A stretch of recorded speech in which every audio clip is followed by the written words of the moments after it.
بسم اللہ الرحمن الرحیم۔ صحیح بخاری شریف۔ ہم سے آدم نے بیان کیا، انہوں نے کہا کہ ہم کو شعبہ نے خبر دی۔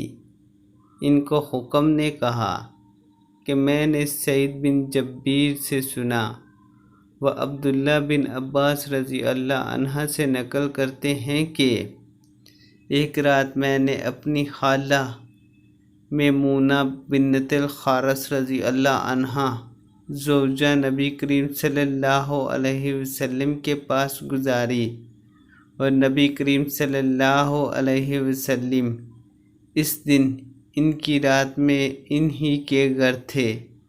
آپ صلی اللہ علیہ وسلم نے عشاء کی نماز مسجد میں پڑھی، پھر گھر تشریف لائے اور 4 رکعت نماز نفل پڑھ کر آپ صلی اللہ علیہ وسلم سو گئے۔